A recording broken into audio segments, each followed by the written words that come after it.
दोस्तों नमस्कार। हम अनुवाद पत्र की तैयारी कर रहे हैं। पाठ्यक्रम से जुड़े जितने भी महत्वपूर्ण बिंदु हैं उन सब का हम बारी बारी से अध्ययन कर रहे हैं। आज का हमारा विषय बिंदु है अनुवाद, समस्याएं एवं समाधान। तो आइए हम अपना अध्ययन आरंभ करें हमारे अपने आज के विषय के साथ, अनुवाद, समस्याएं एवं समाधान। सर्वप्रथम जब अनुवाद की परिभाषा पर विचार करते हैं तो यह कहना पड़ता है कि एक भाषा में अभिव्यक्त विषयों, भावनाओं, विचारों और संवेदनाओं को जहाँ तक संभव हो उसी की प्रयुक्त भाषा शैली में जब दूसरी भाषा में रूपांतरित किया जाता है तो उसे अनुवाद कहते हैं। एक सफल अनुवादक कथ्य और कथन शैली दोनों दृष्टि से स्रोत भाषा की सामग्री को लक्ष्य भाषा में प्रस्तुत करता है, लेकिन यह कार्य कठिन अवश्य है क्योंकि दो अलग अलग भाषाओं की अपनी अपनी स्वतंत्र प्रकृति होती है। उनकी अपनी शब्द संपदा, अपनी विशिष्ट भाषिक संरचना और अपने ही प्रयोग होते हैं। उनकी शैली की अपनी विशिष्ट भंगिमा होती है। अनुवादक की दृष्टि में शैली प्रधान साहित्य एवं सूचना प्रधान साहित्य में अंतर होता है। सृजनात्मक अथवा शैली प्रधान साहित्य अनुभूति, कल्पना तथा विभिन्न शैलियों के आकर्षक रचाव से बना होता है, जबकि सूचना प्रधान साहित्य की प्रकृति नियमों, उपनियमों, पारिभाषिक शब्दावली, औपचारिकता से घिरा होता है। अतः शैली प्रधान साहित्य और सूचना प्रधान साहित्य दोनों के अनुवाद की समस्याएं एक दूसरे से नितांत भिन्न प्रकृति की होती हैं। इनकी समस्याओं को अलग अलग ढंग से निम्नलिखित रूपों में हम देख सकते हैं। शैली प्रधान साहित्य की समस्याएं। शैली प्रधान साहित्य की समस्याओं में अब हम कुछ महत्वपूर्ण बिंदुओं पर चर्चा करेंगे, जिनमें सबसे पहला है शब्द प्रयोग। द्विअर्थी शब्द। कभी कभी एक ही शब्द विभिन्न भाषाओं में मिल जाता है, परंतु उसका अर्थ दोनों भाषाओं में अलग अलग होता है।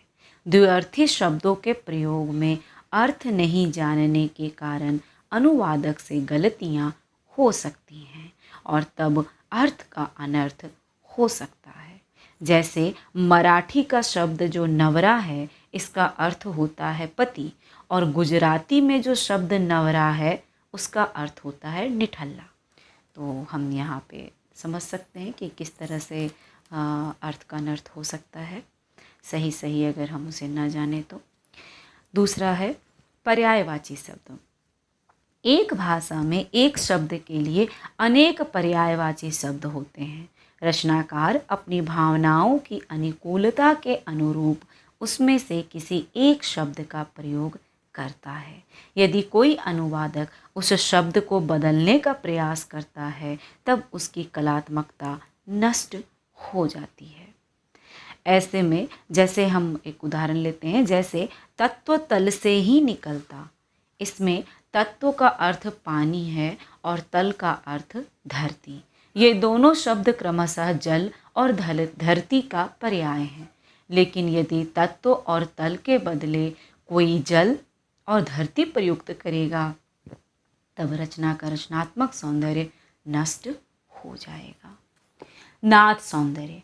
चूँकि हर भाषा की अपनी प्रकृति, अपना शब्द विन्यास और अपना संगीत होता है, इसलिए उनकी अपनी खासियत होती है। यदि एक भाषा के ध्वन्यात्मक शब्दों का अनुवाद किसी दूसरी भाषा में करने का प्रयास किया जाए तो प्रथम तो वह अनुवाद ही कठिन होगा, और यदि किसी ने किया भी तो वह सौंदर्य नहीं रहेगा जो मूल भाषा में प्रयुक्त शब्दों में था। फिर देखिए अगला बिंदु, रूप चयन। किसी भाषा की अपनी समानता एवं व्यापकता के कारण उसमें एक ही क्रिया के लिए अनेक शब्दों का प्रयोग होता है और उनका अपने संदर्भ विशेष में प्रसंगानुकूल अपना अर्थ घटित होता है। लेकिन यह विशेषता सभी भाषाओं के क्रिया रूपों पर एक समान लागू नहीं होती। इसलिए अनुवाद में समस्या उत्पन्न होती है। शब्द प्रयोग हमने देखा और उसके अंतर्गत आने वाले इन सारे बिंदुओं को हमने देखा। अब आगे बढ़ते हैं। मुहावरे और कहावतें। मुहावरे और कहावतों के प्रयोग से भाषा में शाब्दिक और भाषिक चमत्कार पैदा होता है। प्रायः प्रत्येक भाषा भाषी अपनी भाषा के मुहावरों और कहावतों के द्वारा यह चमत्कार पैदा करना चाहता है, लेकिन किसी भी एक भाषा में प्रयुक्त मुहावरे और कहावतों को दूसरी भाषा में अनुवाद करना बड़ा ही कठिनतम होता है। अगला बिंदु, अलंकार। किसी भी भाषा में अलंकार का प्रयोग अर्थगत सौंदर्य प्रदान करने के लिए किया जाता है। यह किसी खास भाषा की व्यक्तिगत पूंजी होती है। हम एक भाषा में प्रयुक्त अलंकार को आसानी से दूसरी भाषा में अनुवाद नहीं कर सकते हैं। जैसे कनक कनकते 100 गुनी मादकता अधिकाए, यह जो बिहारी का कथन है, इसमें यहाँ जो कनक शब्द है वह द्व्यर्थी है, जिसका प्रयोग क्रमशः स्वर्ण और धतुरे दोनों के लिए हुआ है। इसमें यमक अलंकार है। इस दोहे का सारा सौंदर्य कनक शब्द के दोहरे अर्थ पर निर्भर है। किसी भी अनुवादक के लिए ऐसे द्व्यर्थी आलंकारिक शब्दों का अनुवाद कठिन ही नहीं असंभव हो जाता है। शैली। अंग्रेजी में इसे परिभाषित करते हुए कहा गया है, style is the man itself, अर्थात शैली व्यक्ति की अपनी निजी विशेषता होती है। प्रत्येक रचनाकार की अपनी अपनी शैली होती है। अनुवादक यथासंभव स्रोत भाषा की शैली का ही प्रयोग लक्ष्य भाषा में भी करना चाहता है, परंतु विविधताओं के कारण एक भाषा की शैली को अन्य भाषा के अनुवाद में उतारना बड़ा ही कठिन होता है। अब ये जो हमारे थे, ये तो हमारी कुछ समस्याएं थीं जो हमें हमेशा ही देखने को मिलते हैं अनुवाद के क्रम में। अब हम इनके समाधानों पर बातचीत करते हैं कि अनुवाद को बेहतर बनाने के लिए किन समाधानों, किन उपायों का हम उपयोग करें जिससे हमारा अनुवाद ज़्यादा प्रामाणिक और ज़्यादा उपयोगी सिद्ध हो। समाधान।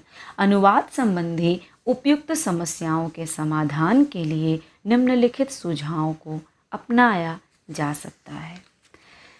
पहला, विषय का ज्ञाता एवं भाषाविद होना आवश्यक।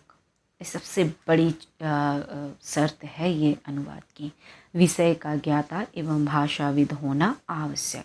एक सफल अनुवादक के लिए सर्वाधिक एवं महत्वपूर्ण शर्त यह है कि अनुवाद किए जाने वाले विषय का ज्ञाता हो, ताकि वह शब्दों का, तकनीकी शब्दों का सही संदर्भ, सही अर्थ और सही परिप्रेक्ष्य में ठीक ठीक अनुवाद कर सके। इसके साथ ही स्रोत भाषा और लक्ष्य भाषा दोनों पर समान अधिकार भी प्राप्त होना चाहिए, ताकि मूल का विषय संगत अनुवाद प्रस्तुत किया जा सके। दूसरा बिंदु है भाषा प्रयुक्ति का स्तर। हर भाषा की प्रयुक्ति का अपना एक स्तर होता है। जैसे जो भाषा काव्य या साहित्य के लिए प्रयुक्त होती है, उसका वही रूप व्यवसाय, खेल कूद, वाणिज्य, व्यापार एवं विज्ञान विषयों की अभिव्यक्ति के लिए प्रयुक्त नहीं होती है।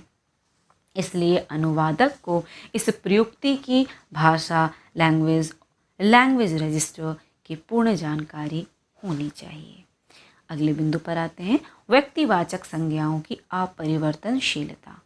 अनुवादक को व्यक्तिवाचक संज्ञाओं के अनुवाद के समय इस बात का ख्याल रखना चाहिए कि उनका अनुवाद नहीं होता, अर्थात व्यक्तिवाचक संज्ञाएं अपरिवर्तित होती हैं। फिर है उच्चारित ध्वनियों का प्रस्तुतिकरण। कभी कभी ऐसा होता है कि स्रोत भाषा की उच्चारित इकाई लक्ष्य भाषा के समानांतर ही रखना पड़ जाता है। ये हम समाधान की तरफ बढ़ रहे हैं। अनुवाद को त्रुटिहीन बनाने के लिए हम जो समाधान कर सकते हैं उसकी तरफ बढ़ते हुए हमारे ये कदम हैं। और इसमें यह एक बिंदु आया है उच्चारित ध्वनियों का प्रस्तुतिकरण।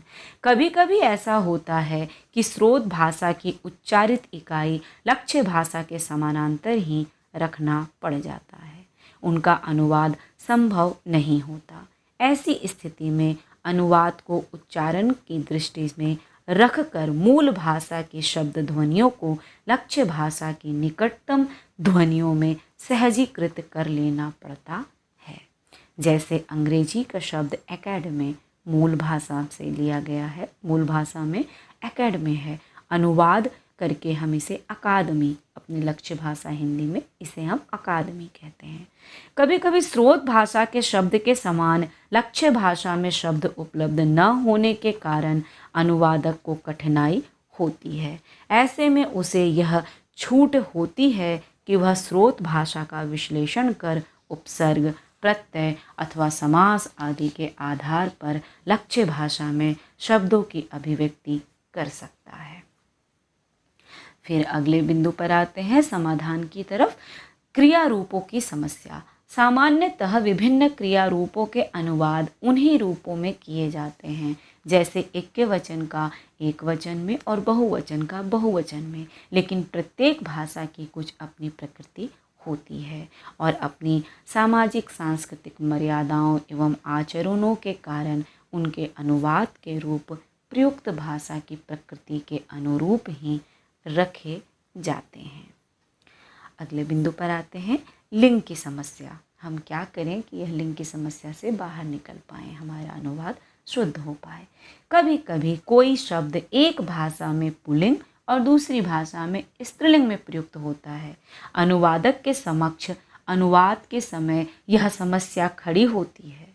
ऐसे में उसे सावधान रहना पड़ता है। उसे मूल भाषा की लिंग व्यवस्था और अनुवाद की जाने वाली भाषा की लिंग व्यवस्था की निश्चित जानकारी होना आवश्यक है।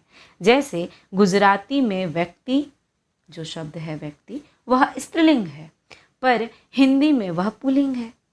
हिंदी में चाय स्त्रीलिंग है, पर मराठी में चा पुल्लिंग है। तो जब हम इस तरह का अनुवाद कर रहे हों तो इन बातों पर ज़रूर ध्यान देना चाहिए। परिवेश एवं प्रसंग। अनुवाद के समय अनुवादक को स्रोत भाषा की रचना के परिवेश और प्रसंग पर विशेष ध्यान देना होता है। परिवेश और प्रसंग की जानकारी के अभाव में कई बार अनुवाद हास्यास्पद हो जाता है। इसलिए स्रोत भाषा के कथ्य का परिवेश एवं प्रसंग का जरूर बारीकी से आकलन कर लेना चाहिए ताकि अनुवाद में प्रामाणिकता बनी रहे। साथ ही कुछ अन्य छोटी छोटी भाषा संबंधी सावधानी अनुवाद में आवश्यक है। जैसे अंग्रेजी में व्हेन और इफ़ वाक्य के उत्तरार्ध में भी प्रयुक्त होते हैं, पर जब और यदि समुच्चय बोधक शब्द होने के कारण किसी हिंदी के वाक्य के पूर्वार्ध में आते हैं, ये उत्तरार्ध में नहीं आते हैं, समुच्चय बोधक हैं। इसलिए हिंदी में जब और यदि जब भी आएंगे तो पूर्वार्ध में आएंगे। जैसे ही fled away when he saw a lion on the road. He fled away when he saw a lion on the road. जब उसने सड़क पर शेर को देखा, भाग खड़ा हुआ। अंग्रेजी आर्टिकल ए, एन और द आदि का अनुवाद हिंदी में नहीं होता। जैसे he is a good boy, वह अच्छा लड़का है। यहाँ ए का अनुवाद नहीं किया गया है। एक लिखना आवश्यक नहीं है। अनुवाद के क्रम में अनुवादक को कभी कभी शब्दागम और कभी कभी शब्दालोप का भी प्रयोग करना पड़ता है। जैसे you are hereby inform.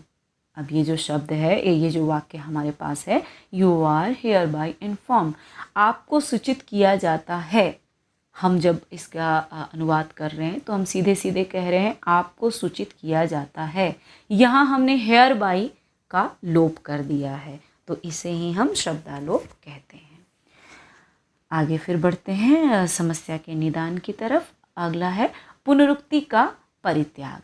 कभी कभी स्रोत भाषा में प्रभाव उत्पन्न करने की दृष्टि से रचनाकार एक ही शब्द का अथवा उसके पर्यायों का प्रयोग रचना में करता है, पर अनुवादक को उस पुनरुक्ति से बचना चाहिए, जैसे वह धीरे धीरे सड़क पर टहलता है। अब जब हम इसका अनुवाद अंग्रेजी में करेंगे तो he walks slowly slowly on the road नहीं कहेंगे, हम क्या कहेंगे?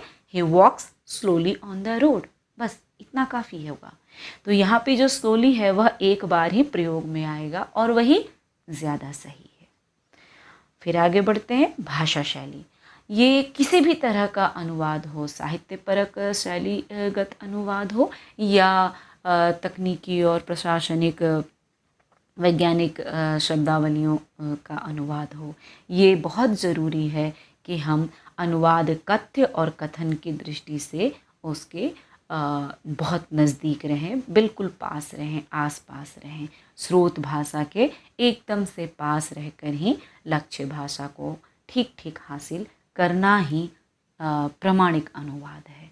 तो अनुवाद कथ्य एवं कथन की दृष्टि से मूल की निकटतम अनुकृति है। अभी जो मैंने कहा, किसी भाषा की प्रवाहमयता एवं प्रांजलता का प्रतिरूप अनुवाद की प्राणवत्ता होती है। इसलिए अनुवादक के लिए यह आवश्यक होता है कि वह भाषा की सरसता का ध्यान रखे।